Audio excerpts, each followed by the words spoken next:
Kasus KLB di Sibolangit, Partai Demokrat menuai pro kontra, terutama juga di publik. Pemberitaan demi pemberitaan terkait dengan kisruh internal Demokrat ini direspon publik juga beragam. Ada yang positif, ada yang juga menanggapinya negatif. Mulai dari internal Partai Demokratnya itu sendiri, kemudian yang kedua dengan membahas KLB Sibolangit Deli Serdangnya, kemudian mengasosiasikan dengan presiden dan pemerintahan, dan juga mengasosiasikan dengan aspek hukum. Di antaranya Partai Demokrat banyak kader koruptor. Sebelumnya memang Demokrat beberapa kali yang tersangkut kasus korupsi seperti katakanlah Andi Malarangeng, Andi Arief, Anas Urbaningrum, kemudian juga Nazarudin. Masalah demi masalah di Demokrat hanyalah pencitraan untuk mendongkrak popularitas partai di masyarakat. Masyarakat berpikir ketika 2014 lalu Partai Demokrat yang mempunyai perolehan suara 10,9%-nya di Pileg, kemudian di 19 turun drop menjadi 7,7% saja, terjadi penurunan.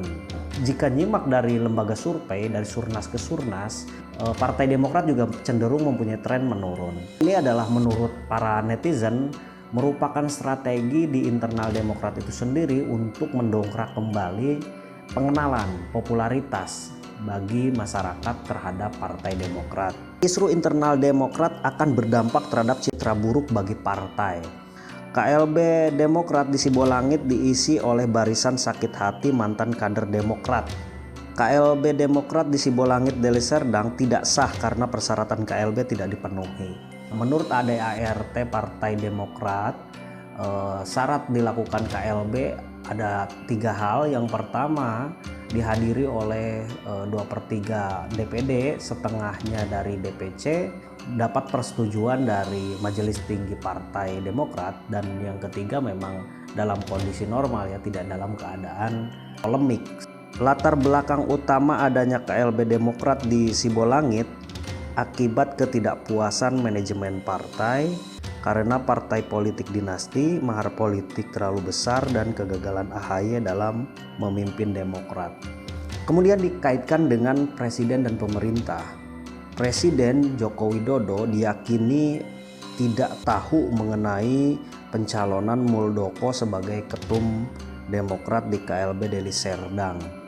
Presiden sebaiknya memecat Muldoko dari KSP karena bagaimanapun juga membuat citra buruk bagi pemerintahan itu sendiri.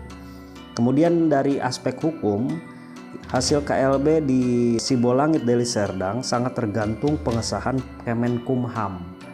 Dan yang terakhir yaitu hasil KLB di Sibolangit Deli Serdang diyakini ujung-ujungnya akan berakhir di pengadilan. Kira-kira demikian apa yang saya rangkum dari beberapa pendapat para netizen yang sangat ramai, dan selainnya yang beragam memang mengalir, ya.